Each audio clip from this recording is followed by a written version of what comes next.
বাঁ দিক থেকে লিখলে পরে হয়, উল্টো করে ডান দিক থেকে লিখলেও তাই হয়।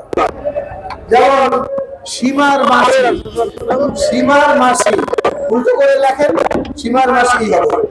চাচা তো চাচা উল্টো করে লেখেন চাচা তো চাচাই হবে।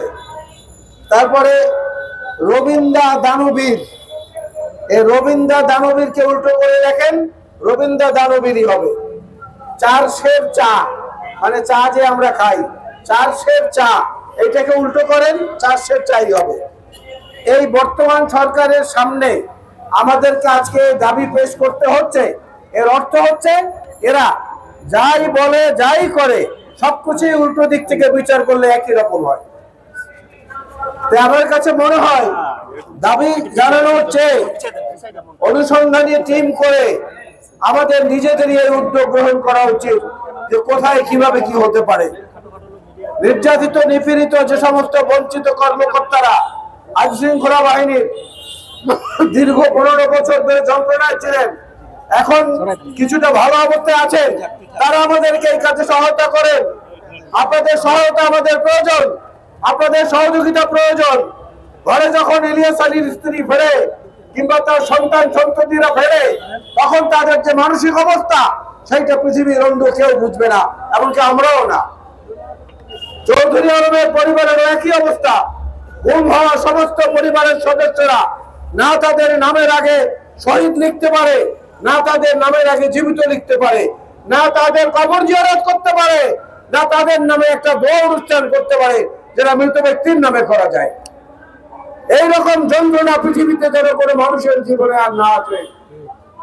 সুতরাং সেই যন্ত্রণার অবসান ঘটাতে হলে এই সরকারের যে বর্তমান ঢিমেতালের তৎপরতা, এই তৎপরতার উপর নির্ভর করে বসে থাকতে হবে না। গণতান্ত্রিক পরিষদকে বলবো, আপনারা আরো বড় আকারের বড় মাপের কর্মসূচির আয়োজন করেন, সেইখানে মানবাধিকার সংস্থার নেতৃবৃন্দকে দাওয়াত করেন। শুধু দলীয় নেতারা নয়, বিভিন্ন মানবাধিকার সংস্থার যে নেতৃবৃন্দ আছেন তাদেরকে সেখানে এনে তাদেরকে দিয়ে বক্তব্য দেন। এই সরকারের উপরে প্রচন্ড চাপ সৃষ্টি করা ছাড়া, নিজেদের রুটিন মাফিক কাজ করা ছাড়া আর কোনো কিছু তারা করতে পারবে না। বর্তমান প্রশাসনের উপর দুটো জিনিস ভর করেছে খুব বেশি করে। একটা হচ্ছে ঠিক অফিস টাইমের মধ্যে কোনো রকম অফিসটা করে বাড়িতে চলে যাওয়া। আর একটা জিনিস হচ্ছে কোনো ফাইল যদি সামনে আসে সেই ফাইলটাকে বিলম্ব করে করে করে করে কোন রকম নিজে ওইখান থেকে সরে গিয়ে আরেকজনের ঘাড়ে চাপিয়ে দেওয়া। এই প্রবণতার কারণে সবকিছু কিন্তু স্থবির হয়ে রয়েছে। তা আমরা মনে করি আজকের এই পরিবারগুলোর চাহিদা বাংলাদেশের অজস্র মানুষের কান্না। আমরা শুধু কয়েকজনের নাম এখানে বলছি, অনেকের নাম এখানে জড়িত, অনেকের নাম, অনেক পরিবারের কান্না এখানে জড়িত। সুতরাং আমাদের দায়িত্ব রয়েছে এই ব্যাপারে অনুসন্ধানী কার্যক্রম পরিচালনা করা।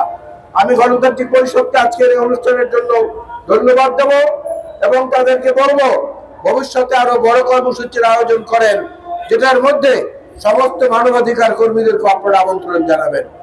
আমি আমার বক্তব্য এই পর্যায়ে এখানেই সমাপ্ত করে আপনাদের কাছ থেকে বিদায় নিচ্ছি। আল্লাহ হাফেজ। বাংলাদেশ জিন্দাবাদ। গণতান্ত্রিক